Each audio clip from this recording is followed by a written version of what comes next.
Bismillahirrahmanirrahim. Assalamualaikum warahmatullahi wabarakatuh. Alhamdulillah. Alhamdulillah alladzi 'allama al-insana ma lam ya'lam.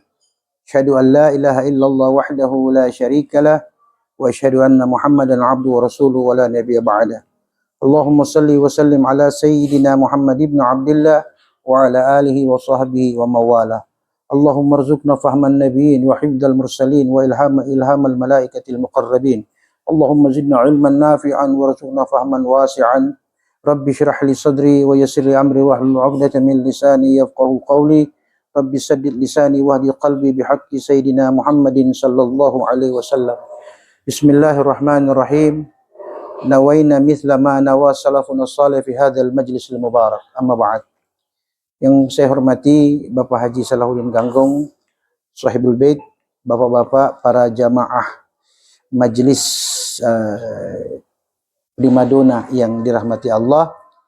Hari ini pembahasan kita tentang diksi-diksi atau jargon-jargon atau kosakata yang dipakai oleh bahasa Arab, ya, teristimewa diksi yang dipakai oleh Al-Quran. Ada satu pertanyaan kecil begini. Dalam sastra, dunia sastra, apakah itu sastra Indonesia ataupun sastra Arab, setiap pemilihan kata yang dipakai, itu pasti kata itu harus syarat dengan makna. Contoh, ketika kita menyusun sastra bahasa Indonesia, ketika kita memilih kata rembulan, ini semua orang sudah tahu itu rembulan itu seperti apa. Tapi ketika dia dipakai untuk satu bahasa sastra, maka rembulan akan memiliki banyak makna. Rembulan bisa diterjemahkan artinya rupawan, rembulan bisa diartikan keindahan, rembulan juga bisa diartikan ketampanan atau kecantikan. Nah, itu disebut diksi, yaitu satu kata yang mengandung sekian banyak makna.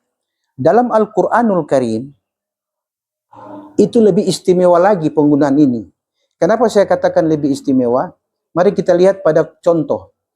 Quran surah Al-A'raf, ya, di ayat 56. Kalau bukan 56, 26 itu saya salah ingat. Di situ Allah mengatakan tentang kata dekat. Ya, dekat. Allah mengatakan di situ bahwa orang-orang yang berbuat kebaikan, sesungguhnya Allah dekat dengan orang-orang yang berbuat kebaikan. Tapi diksi atau kosakata yang dipilih Al-Quran itu yang membuat para ahli bahasa tata bahasa Arab itu mereka harus cari apa hikmahnya. Karena di situ ayatnya begini bunyinya, Pak. Inna rahmatullah qaribum minal muhsinin. Sesungguhnya kasih sayang Allah itu dekat dengan orang-orang yang berbuat baik. Tapi ada keunikan bahasa di situ. Keunikannya begini. Kata rahmatun itu dalam bentuk bahasa Arab itu feminim, artinya bentuk disebut dengan feminim, ya, muannas. Makanya kalau itu kata rahmat itu muannas, feminim, otomatis juga mari kalimat yang disifatkan juga harus feminim. Contoh, kata kursi, bahasa Arab itu kursi, ya, kursiyun. Kalau kita mau mengatakan kursi kecil, maka kita juga harus menambah dengan kata saghir. Jadi kursiyun saghirun, kursi kecil, ya. Tapi kalau dia kita bilang sekolah yang luas atau sekolah yang besar, maka kalau itu ada huruf ta di situ, maka sifatnya juga harus ada huruf ta. Contoh, madrasatun wasi'atun. Bisa dipahami nih? Walaupun agak sulit, tapi ini kita harus pahami. Karena kosakata atau diksi yang dipilih Al-Quran itu menunjukkan mukjizatnya Al-Quran. Nah, ketika Allah mengatakan bahwa inna rahmatallahi qaribun, mestinya dia dalam kaidah bahasa tertulis begini, inna rahmatullah qaribatun minal muhsinin. Kenapa qaribah? Karena rahmatun ada huruf ta. Maka qaribun harus tambah huruf ta juga. Karena sesungguhnya rahmat Allah itu dekat. Berarti yang dimaksud dekat ini apa, Pak? Allah atau rahmatnya? Rahmatnya yang dekat. Tapi Allah tidak memilih itu. Allah tidak mau orang yang berbuat, mari sini Pak. Orang yang berbuat kebaikan itu, ya. Dalam ayat tersebut, Allah ingin memberikan penjelasan bahwa orang-orang yang berbuat kebaikan bukan hanya rahmat Allah yang dekat. Allahnya juga, sang pemilik rahmat juga dekat kepada orang itu. Itu menunjukkan kata qaribun. Tapi kalau Allah katakan inna rahmatallah qaribatun minal muhsinin, berarti hanya kasih sayang Allah yang dekat. Allah tidak. Bisa dipaham? Demikian kosakata atau diksi yang dipilih Al-Quran, setiap kata-kata yang ada dalam Al-Quran. Jadi itu Pak, kata-kata dalam Al-Quran itu luar biasa kalau kita pelajari dari segi sastra dan keindahan bahasa. Contoh yang lain. Ketika kita mengatakan orang yang ikhlas dalam bahasa Arab, mukhlis. Tapi Quran dia menggunakan kata itu, orang ikhlas adalah mukhlis. Quran juga menggunakan kata mukhlas, yang sama-sama artinya orang ikhlas. Karena dia ada perbedaan harakat. Mukhlis pakai kasrah di lam, mukhlas fathah di lam. Nah, istilah ini yang pertama perkenalkan istilah ini adalah iblis la'natullah alaih. Dia yang bilang itu kata mukhlas. Quran menyebutnya dengan kata mukhlis, hamba-hamba Allah menyebutnya dengan kata mukhlis, tapi iblis dia menyebut dengan kata mukhlas. Nah, para ahli bahasa mereka tertarik dengan istilah ini, maka mereka pelajari. Ternyata yang dimaksud oleh iblis mukhlas itu dengan mukhlis, kalau mukhlis masih bisa dia gugat, masih bisa dia ganggu, dan masih bisa dia goda. Kalau cuma sekedar ikhlas, yang tidak bisa iblis ganggu dan pengaruhi cuma satu, orang yang masuk kategori mukhlas. Nah, apa perbedaan yang ada? Mari kita lihat. Kalau saya misal kata datang sama salah satu di antara bapak-bapak, saya misalnya datang kepada Bapak Haji Salahuddin, Pak Haji, saya mau pinjam uang 1 juta. Bulan depan saya ganti. Pak Haji kasih pinjam saya 1 juta. Tidak lama kemudian Pak Cipto datang kepada Pak Haji Salahuddin. Pak Haji, saya juga mau pinjam 1 juta. Bulan depan saya ganti. Pak Haji kasih pinjam. Nah, pas bulan depan kita ketemu di pesta. Kita ketemu di pesta. Saya yang pinjam uang sama Pak Haji Salahuddin, belum ada uang. Ya, untuk sesuai dengan perjanjian. Saya lihat sama Pak Haji Salahuddin, saya berusaha untuk menghindar. Tapi Pak Haji Salahuddin lihat saya. Pak Haji bilang, alhamdulillah.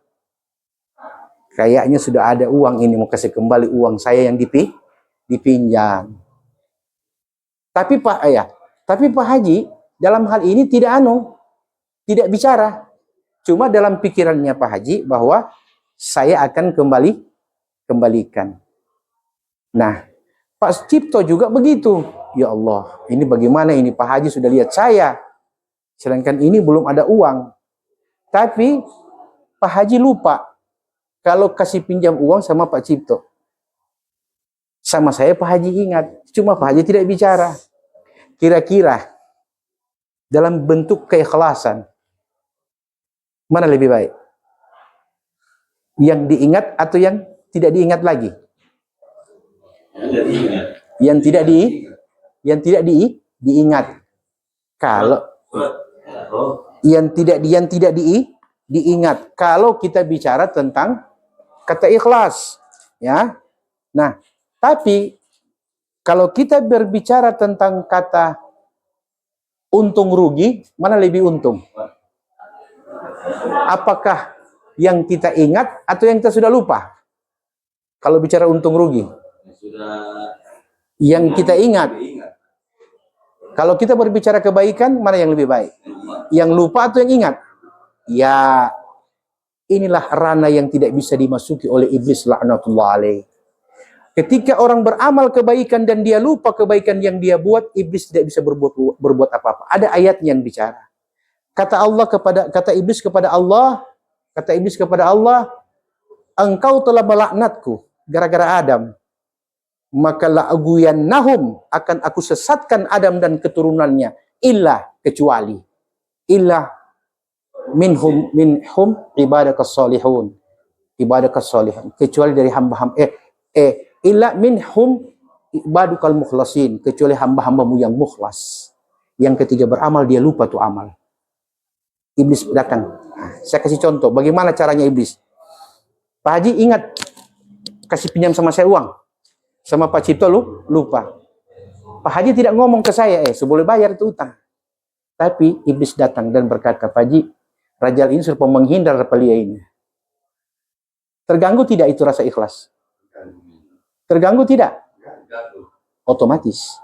Tapi Pak Cipto yang sudah lupa, yang Pak Haji lupa, apa kata iblis? Pak Haji, Rajal sana lagi satu. Kapan, di mana? Berulang-ulang kali iblis mengingatkan, orang ini lupa bahwa dia pernah menolong orang ini. Maka inilah keikhlasan yang terpelihara di sisi Allah Subhanahu wa taala. Inilah kajian tasawuf yang membersihkan apa yang sudah bersih menjadi suci dan mulia. Jadi kita belajar tasawuf bukan supaya kelihatan hebat. Kita belajar tasawuf supaya amal kita menjadi bersih dan berkahnya terpelihara. Kasihan Pak Hajinya. Kalau Pak Haji lupa semua, kasihan Pak Hajinya. Saya tidak anjurkan yang seperti itu. Bisa dipahami ini, Pak? Inilah diksi atau kata yang dipilih Al-Quran. Setiap ada perubahan, baik itu perubahan harakatnya ataupun perubahan hurufnya, pasti ada makna luar biasa yang dikandung.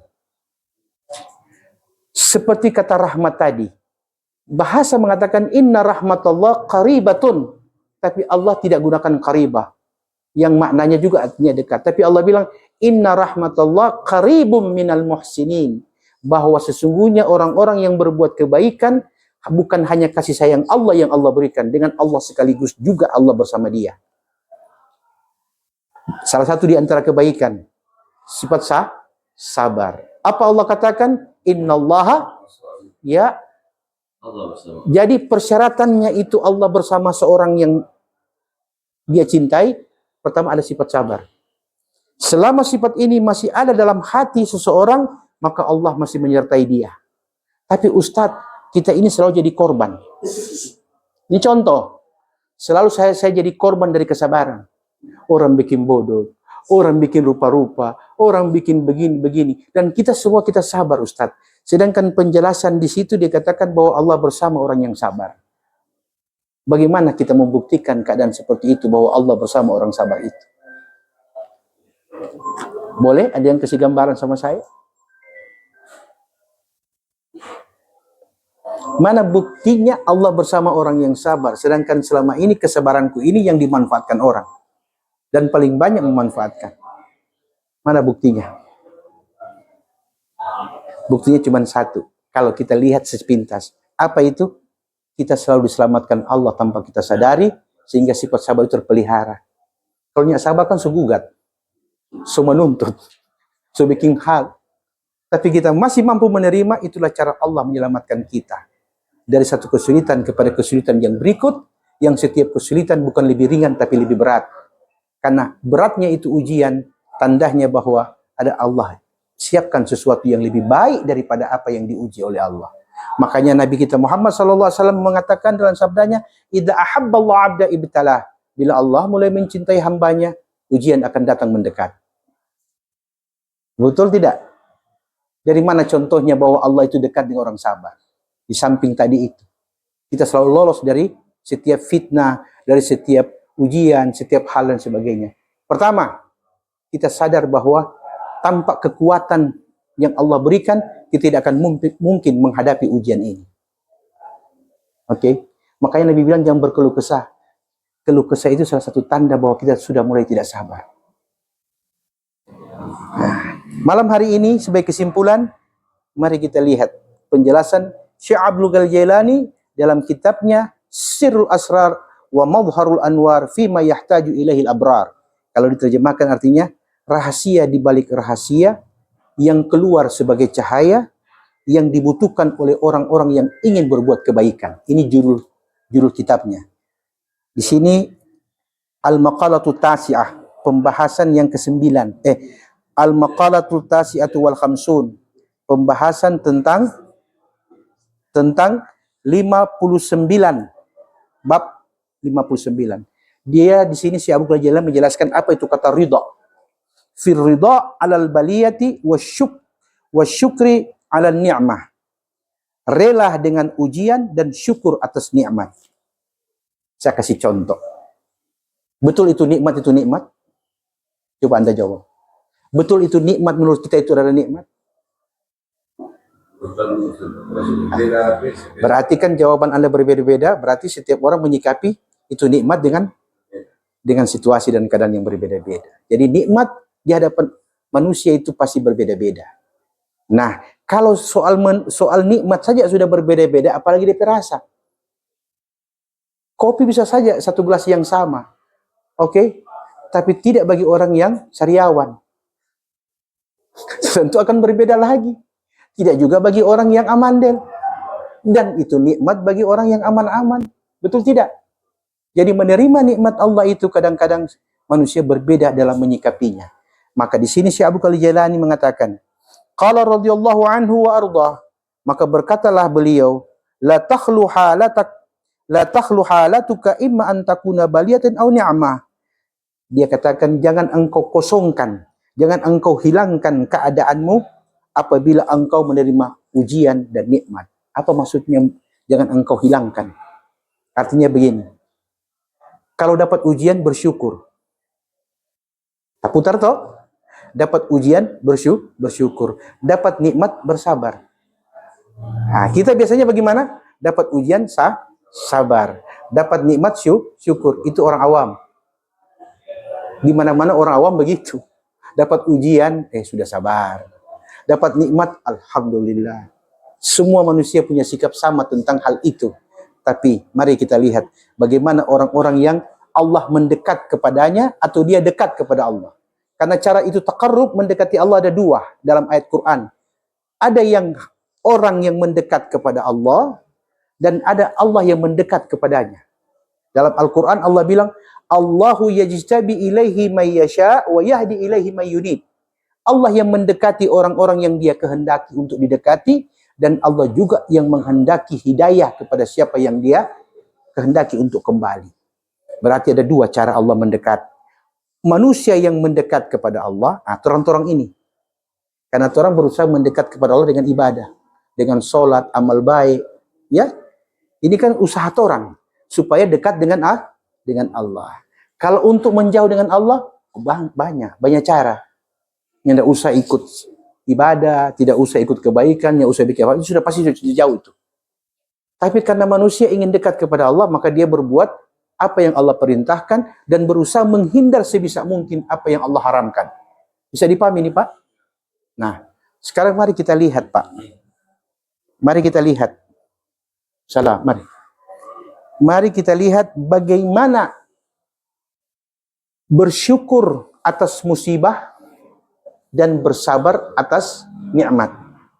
Dia katakan di sini, fa inna kanat baliyatun fatutalibu fiha bitasabbur wa huwal adna was-sabru wa huwa a'la minhu. Dia bilang di sini. Dan jikalau sekiranya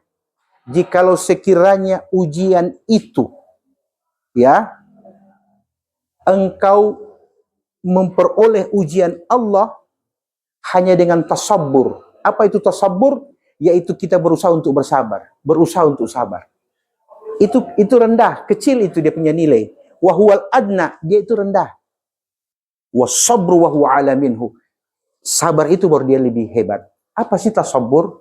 Apa yang dimaksud dengan berusaha untuk sabar dan memiliki sifat sabar? Saya kasih contoh supaya gampang. Bapak atau kita atau salah seorang tiba-tiba Allah kasih ujian. Ujian apa saja? Yang pokok itu ujian. Kemudian kaget, shock. Allahu Akbar. Ya kan? Saat itu kan kita punya pilihan. Langsung ikhlas menerimanya, atau cari-cari dulu apa dia penyebab. Siapa kok dia boleh begitu? Siapa tuh yang bikin begini? Kenapa begini? Kita berusaha cari dulu jawaban. Kenapa ada musibah ini? Itu orang kebanyakan atau orang sedikit yang begitu? Kebanyakan. Itu atau sabur, berusaha untuk sabar. Mau cari jawaban dulu. Oke? Nanti setelah dia dapat jawaban, baru dia punya pilihan. Proses atau sabar.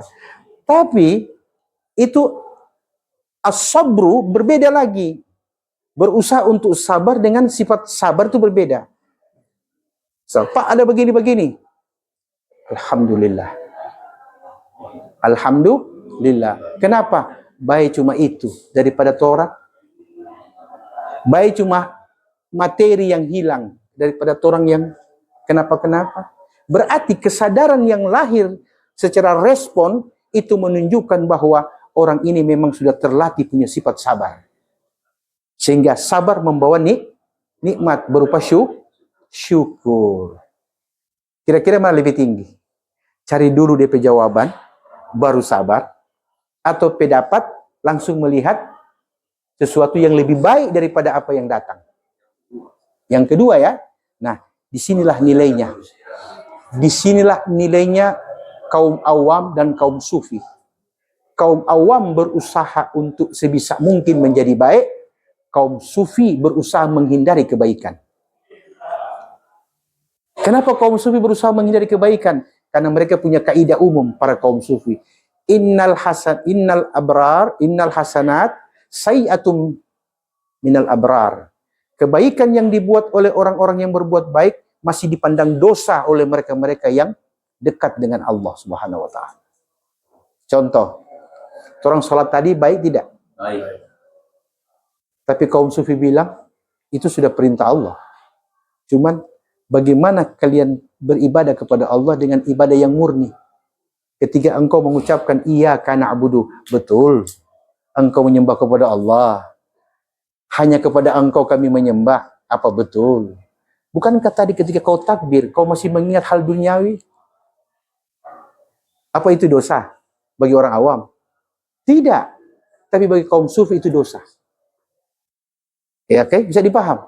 Jadi kaum sufi, mereka membersihkan apa yang baik menjadi suci. Bisa dipaham?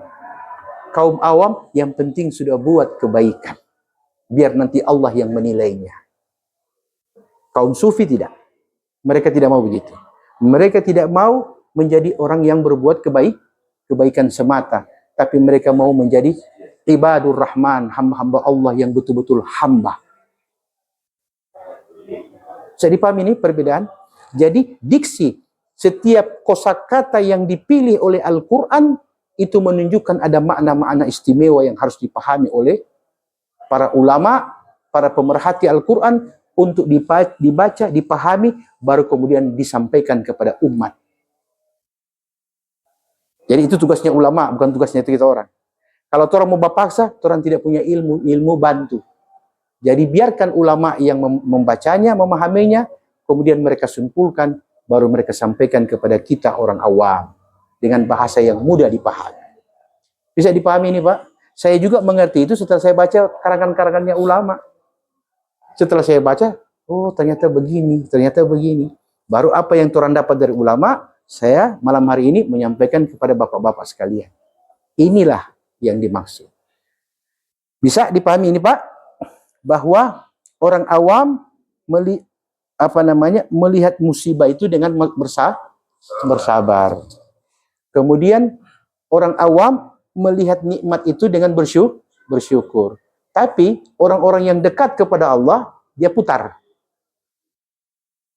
Musibah dia bersyukur, nikmat dia bersabar. Karena ada orang tidak mampu membawa nikmat. Contoh, jangan jauh-jauh. Orang ini sehat semua. Oke. Sesudah sholat nanti, apa orang jamin Torang kesehatan, nikmat yang Allah beri sehat ini torang tidak bawa untuk berbuat dosa. Lidah Allah kasih tidak keluh bicara tentang aib orang. Bisa saja. Jadi kadang-kadang dengan nikmat itu torang mesti banyak bersabar. Karena apa? Kalau saya kasih contoh ilustrasi paling dekat begini, Pak. Mana yang harus lebih bersyukur? Orang yang tidak punya kaki dan tangan atau orang yang punya kaki dan tangan? Ya. Mana yang harus lebih bersyukur kepada Allah? Kenapa yang punya kaki dan tangan harus bersyukur? Melangkah bisa bekerja. Ya, kalau kita melihat manfaatnya. Tapi kalau kita melihat penggunaannya, orang yang tidak punya kaki dan tangan harus bersyukur kepada Allah daripada yang punya kaki. Kenapa? Karena kemampuan dia berbuat maksiat dengan tangan dan kakinya, Allah ambil sehingga dia bertemu dengan Allah. Tidak ada dosa tangan dan tidak ada dosa kaki. Tapi itu orang ada pilihan. Itu tangan boleh orang bikin maksiat, kaki orang bikin maksiat. Karena orang punya pilihan. Berbeda dengan orang cacat. Dia tidak punya pilihan, Pak. Mau kore bagaimana kore harim di bar. Dengan tangan tidak ada. Tapi itu orang boleh kore, boleh tidak. Bisa dipahami nih, Pak? Jadi kadang-kadang ujian itu adalah cara Allah melindungi manusia. Dengan ujian cara Allah memberikan keselamatan kepada manusia. Walaupun tidak jarang dengan nikmat, kadang-kadang manusia tersesat karena nikmat itu. Bila kita tidak pahami dengan baik dan benar. Bisa dipahami nih Bapak sekalian? Oke, silakan kalau ada pertanyaan. Kita masih ada beberapa menit.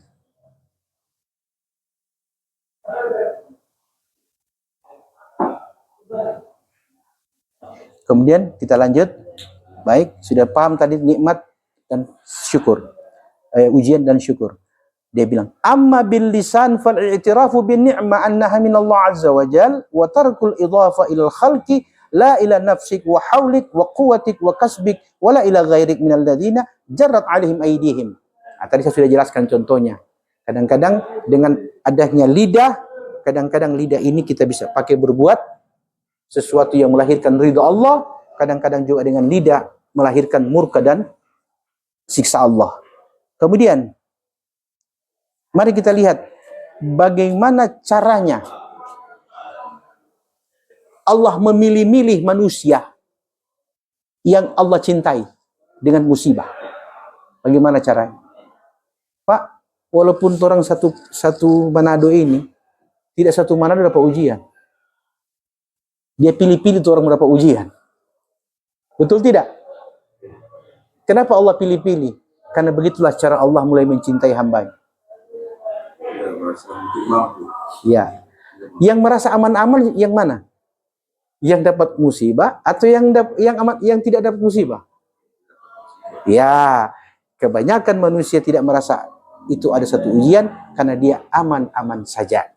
Tapi orang yang merasa gundah gulana ketika dia dapat ujian, saat itu dia merasa bahwa dia orang yang sial, salah berpikir, salah keputusan, salah melangkah. Kenapa manusia dengan ujian dia feedback introspeksi diri? Karena hanya dengan ujianlah Allah menyadarkan dia bahwa ada sesuatu yang something wrong yang kau lakukan. Oke? Tapi kalau orang yang sehat-sehat begini, apa orang tahu? Orang ada berbuat salah atau tidak?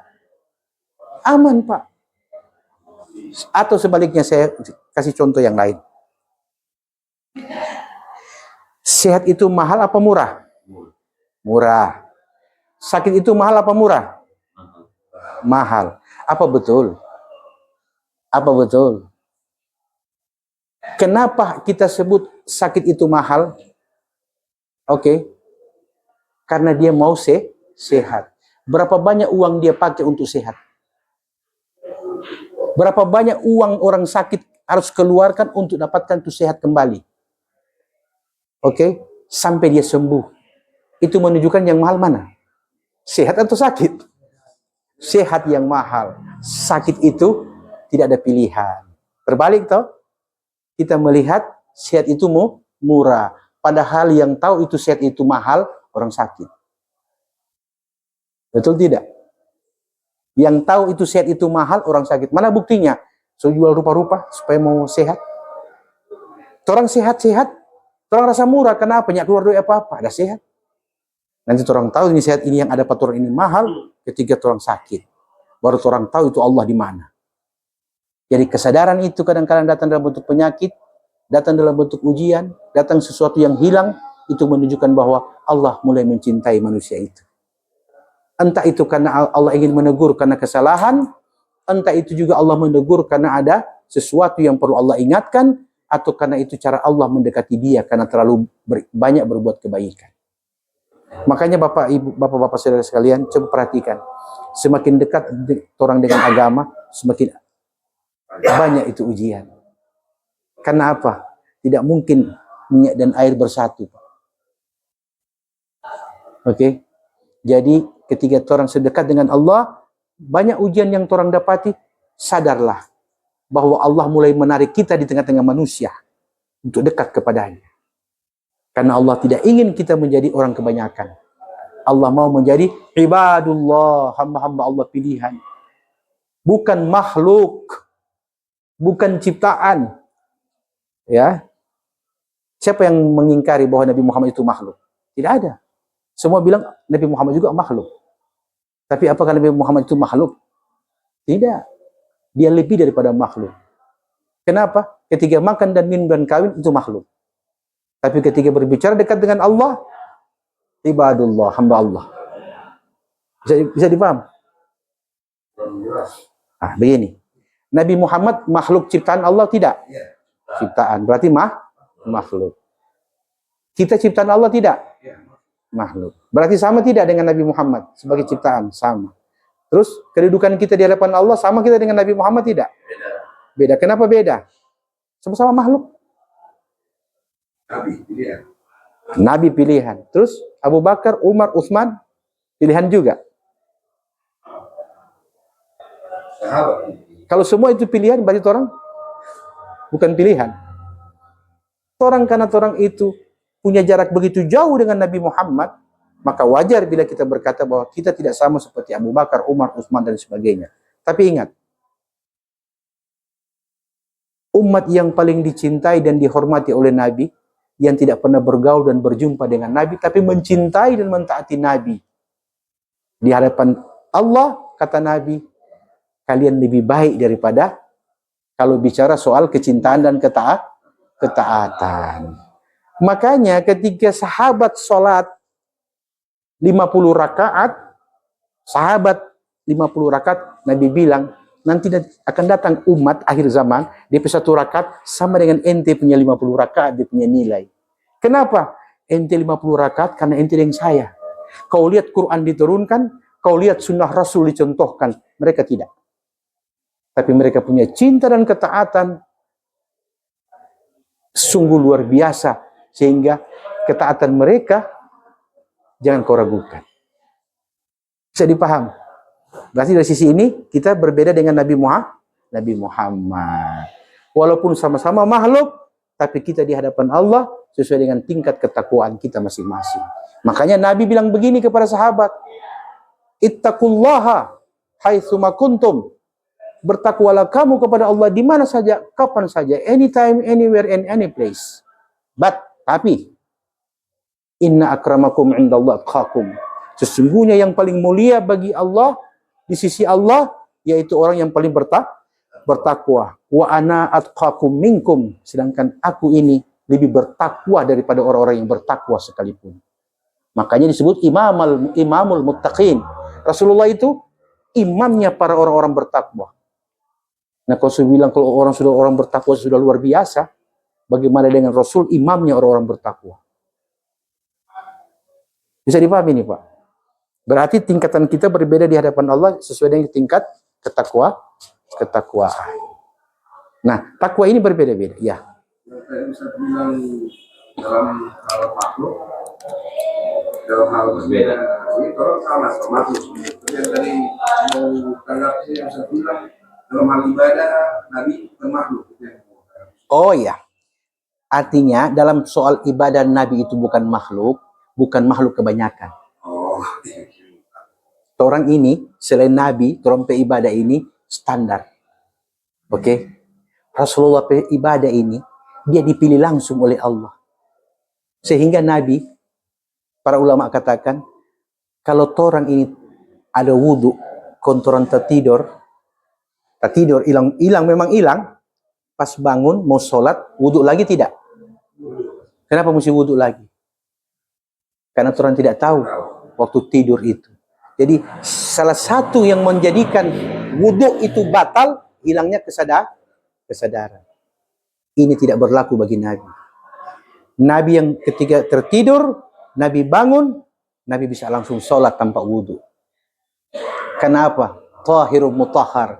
Sudah suci dan disucikan. Innama yuridullah liyudhibu ankum rijsa ahlal bait wa yutahhirukum tathira. Itulah legitimasi Al-Quran kepada Nabi. Berarti dalam soal ibadah, kita sama tidak? Beda. Sudah pasti beda. Ada lagi pertanyaan? Oke. Berikut, kalau begitu, mari kita lihat bagaimana Imam Syafi'i memberikan komentar dalam kitab Ad-Diwan, dalam kitab sastranya Imam Syafi'i tentang takwa. Begini beliau katakan dalam bait-bait syairnya. Dia katakan, "Alaika bi taqwallah in kunta ghafilan, ya'tika bil arzaq min haitsu la tadri." Jadikanlah setiap keadaanmu, setiap waktu itu sifat takwa jadi bawaan. Niscaya rezeki akan datang kepada engkau dari arah yang tidak pernah kau duga. Itu yang pertama dia bilang. Alaika bi taqwallah in kunta ghafilan, ya'tika bil arzaq min haitsu la tadri. Janganlah engkau lalai untuk selalu berbuat takwa. Niscaya rezeki akan datang dari arah yang kau tidak duga. Ya tak? Kemudian apa dia katakan berikut? Wa man zanna anna rizqa ya'ti biquwwatin ma akala al-usfur syai'an ma'an nasar. Jikalau manusia mengira, meyakini karena kemampuannya, karena kelihayannya, karena kecerdasannya, karena pendidikannya, karena pergaulannya, itu rezeki datang kepada dia. Kalau cuma itu yang dia jadikan sebagai pegangan, ketahuilah, kata Imam Syafi'i, kau lihat burung pipit tidak mungkin dapat rezeki karena burung elang lebih tangkas dan lebih cerdas. Berarti itu rezeki bukan karena kemampuan, bukan karena kelihayan, tapi memang Allah memilih kepada siapa dia berikan lebih dan kepada siapa dia kurangi. Bisa dipahami nih? Ada ayatnya. Ayatnya bilang, Allah mengatakan, "Innallaha yabsutu rizqa liman yasha wa yaqdir." Sesungguhnya Allah membagi rata itu rezeki dan dia tentukan kadarnya setiap pembagian. Oke? Boleh jawab sama saya, Pak? Kenapa orang kaya sedikit, orang fakir banyak? Kenapa orang kaya itu sedikit, orang fakir banyak? Boleh kasih jawaban? Salah satu keadilan Allah. Ya? Keadilan. Ya. Salah satu di antara hikmah secara logika, kenapa Allah menjadikan orang fakir itu lebih banyak daripada orang kaya? Yang pertama, untuk mengolah bumi ini menjadi makmur, Allah tidak butuh banyak orang. Oke? Orang mendapatkan kekayaan itu karena kecerdasan dan kepintaran. Nah, ilmu itu yang Allah kasih. Ilmu kemampuan melihat peluang. Sehingga dia jadi bisnismen, dia menjadi pengusaha. Oke? Yang kalau diberikan kepada orang fakir tidak mampu. Tidak mampu untuk menjadi seperti dia. Kenapa? Karena itulah pilihan Allah. Satu. Hikmah yang kedua secara logika. Kenapa orang fakir lebih banyak daripada orang kaya? Karena pekerjaan-pekerjaan yang membutuhkan tenaga banyak harus dikerjakan oleh orang-orang yang kurang mampu. Kira-kira ada enggak orang kaya yang punya uang mau buat pikusmen, mau buat susun batu batako? Nah, yang mampu itu orang-orang fakir. Maka Allah jadikan ada namanya hablum minan nas, interaksi sosial, muamalah antara satu dengan yang lainnya. Oke? Apakah Allah butuh nabi banyak untuk menjadikan manusia itu sah? Tidak. Allah pilih siapa yang dia kehendaki. Dengan itulah bumi menjadi makmur. Bisa dipahami nih, Pak? Nah, sebagai tambahan bonus, ini bonus. Kenapa setiap bayi lahir menangis? Dan hukumnya wajib. Kalau ada bayi lahir tidak menangis, dokter pakai dipanta atau supaya dia sehingga dianggap normal kalau bayi lahir menangis. Yang saya tanya, kenapa itu harus? Kenapa bayi lahir mesti menangis? Karena kalau tidak menangis berarti tidak tahu berpikir, tidak tahu, tidak ada pikiran sebentar sudah besar. Bukan, bayi yang baru lahir kenapa harus menangis? Jadi kalau ada bayi baru lahir kalau tidak menangis, dokter pakai dia punya ini sampai tuh bayi menangis. Karena normalnya menurut ilmu medis dan pandangan masyarakat, kalau bayi itu lahir itu menangis normal. Yang tidak menangis ada kemungkinan sakit atau cacat. Nah, yang jadi pertanyaan, kenapa bayi lahir mesti menangis, Pak? Bingung toh? Sedangkan dokter juga bingung. Jawabannya, mari kita lihat apa kata hadis Rasul dan kata Quran. Pertama, dalam Quran surah Ali Imran, Allah berfirman, "Huwallazi yusawwirukum fil arhami kaifa yasha, wallahu azizun hakim." Itu ayat pertama. Ayat yang berikut di tempat yang lain Allah bilang, "Wallahu akhrajakum min butuni ummahatikum la ta'lamuna syai'a." Dan Allah yang mengeluarkan kamu dari perut ibu kamu, saat itu kau tidak tahu apa-apa. Ini dua ayat yang berbicara tentang apa yang ada dalam rahim dan apa yang terjadi sesudah lahir. Bisa dipaham, Pak? Nah, sekarang yang mari kita jelaskan. Gini. 9 bulan 10 hari normal. Bisa kurang, bisa lebih. Kita ambil yang normal. Selama 9 bulan 10 hari, istri yang mengandung anaknya, ibu yang mengandung anaknya dalam rahim, apakah ibu tahu kapan dikasih makan? Kapan dikasih tidur? Kapan diganti pampers? Selama 9-10 hari? Selama 9-10 hari, tidak ada satu makhluk yang tahu bagaimana Allah memberi dia makan, minum, tidur, dan hidup. Oke? Oh, ada plasenta. Iya, plasenta itu sebagai fasilitas Allah yang berhubungan dengan rahim ibu. Tapi bagaimana caranya dia makan tanpa menggunakan mulut? Bagaimana caranya dia bernafas tanpa menarik oksigen, Pak? Semua itu dia bisa hidup dan dalam keadaan normal.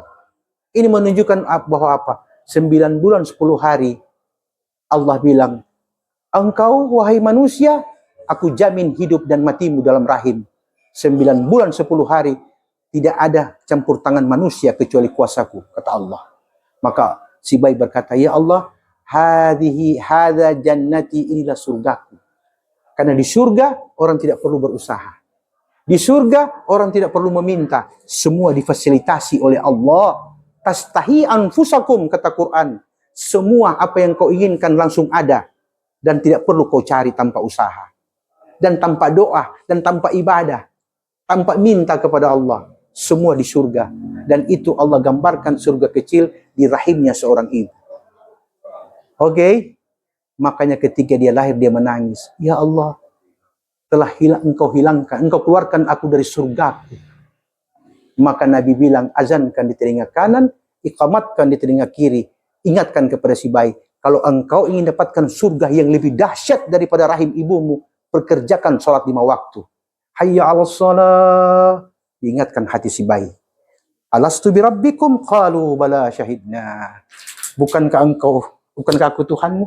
Tidak, engkau adalah Tuhan kami. Allah bilang, kita lihat di bukti. Ketika engkau saya keluarkan dari rahim ibu, apa kau mau ibadah atau tidak? Jadi itu sebabnya bayi menangis. Maka kaum sufi melihat ini, apa kata kaum sufi? Waladatka ummuka ya ibna Adam bakian wan nausu haulaka surura. Ketika engkau dilahirkan oleh ibumu, semua manusia tertawa gembira karena kelahiran.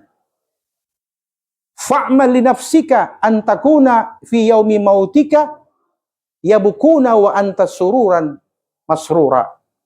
Tapi jadikanlah hari kematianmu itu di saat semua manusia menangis karena kepergianmu, engkau tersenyum gembira karena mendapatkan surga yang Allah janjikan. Itu kaum sufi itu yang dorang cari. Waktu lahir menangis, waktu meninggal ketawa. Makanya ada suatu sufi, saya lupa namanya, dalam kitab dikatakan sepanjang hidupnya dia tidak pernah tertawa, apalagi senyum dan tertawa. Semua orang tahu itu ekspresi wajahnya. Kenapa? Setiap saat dia dibayang-bayangi oleh api neraka jahanam, sehingga dia tidak mampu untuk tersenyum. Tapi ketika menjelang ajal, dia tertawa terbahak-bahak. Orang heran, kenapa? Maka dia katakan, aku telah melihat apa yang aku takuti dulu, telah Allah hindarkan dari hidupku di akhirat kelak nanti. Ini perbedaannya kaum sufi. Jadi kita Pak, belajar tasawuf ini bukan untuk supaya bagaimana orang jadi sufi, tapi sekurang-kurangnya orang bisa menjadi pembanding bahwa orang ini soalnya lebih baik daripada yang sebelum-sebelumnya. Waktu orang beribadah dulu, orang yang pokoknya mesti sobeking. Sekarang ini tidak, niat orang mesti tambah kasih lebih ikhlas dan sebagainya. Inilah manfaatnya daripada kita memahami ilmu tasawuf dengan karakteristik kaum sufi, bukan karena orang mau jadi wali, bukan orang ingin kelihatan hebat, tidak, tapi karena orang ingin memperbaiki amal-amal dan ibadah kita yang selama ini dianggap sudah cukup, ternyata masih banyak hal yang harus diperbaiki. Barangkali cukup saja sampai di situ. Sebelum saya tutup, masih ada pertanyaan satu?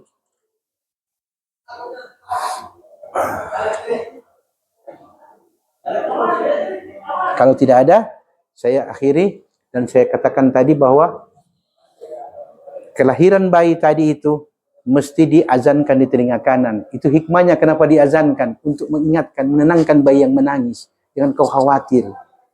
Karena apa? Betul dia bilang, setelah saya di rahim 9 bulan, saya tidak perlu menangis karena lapar. Saya tidak perlu menangis karena haus. Tapi setelah saya keluar dari dunia, haus pun saya mesti menangis, kasih tahu pemawak dan papa kita haus, kita lapar. Allah katakan, hai bayi, hai manusia, sejak engkau keluar dari rahim, sekalipun hanya dengan tangisan, kau harus berusaha untuk hidup. Tapi di rahim tidak perlu. Makanya itu, diazan telinga kanan, telinga kiri. Dan ingatkan, ente mau menang, hayya 'alal falah, berusaha. Ente mau selamat di akhirat, hayya 'alas shalah. Bagaimana dia punya cara? Asyhadu an la ilaha illallah wa asyhadu anna Muhammadar Rasulullah. Jadikan Allah sebagai tujuan akhirmu dan jalan menuju Allah ada Rasulullah sebagai Rasul dan Nabi. Bertanya. Ya. Ini kan orang nih kalau misalnya istilahnya ketika dia lahir dalam keadaan Islam. Baik. Mau bertanya ini soal seandainya dia dilahirkan dalam keadaan Nasara gitu, Majusi. Nah, baik. Jadi Bukan maksudnya kalau dia Islam begitu, kalau non Muslim bagaimana? Nah, itu kita pahami begini Pak. Setiap umat dengan syariatnya masing-masing. Dan Allah tidak akan tanya kalau bukan syariatnya. Makanya ketika waktu maghrib, Muslim tidak sholat, Nasara tidak sholat, yang ditanya Muslim. Yang dapat dosa Muslim, Nasara tidak dapat dosa. Karena sholat tidak disyariatkan maghrib kepada mereka. Berarti ketika kita Muslim, disunnahkan kita akikah, atau kita mengazankan telinga kanan, berarti itu yang punya kaitan. Makanya hayya 'alas shalah. Jadi ketika dia lahir dalam keadaan Muslim, ada syariatnya mungkin. Yang mungkin sudah disalahpahami, sudah tidak dijalankan lagi oleh agamanya. Karena penyimpangan-penyimpangan daripada kitab-kitab sucinya. Sehingga mereka makin jauh dengan apa yang pernah diturunkan oleh Allah melalui para nabi dan rasul. Saya dipahami ini? Jadi ketika seperti tadi, orang duduk tadi sebelum maghrib, itu ada minhum di situ. Tapi ada orang warga lagi tidak sholat maghrib. Yang dapat dosa itu orang warga itu yang Muslim. Kenapa? Karena perintah syariatnya kepada agamanya. Bisa dipahami ini? Barangkali itu sudah cukup. Dibidan kurangnya mohon maaf. Wabillahi taufiq wal hidayah. Assalamualaikum warahmatullahi wabarakatuh.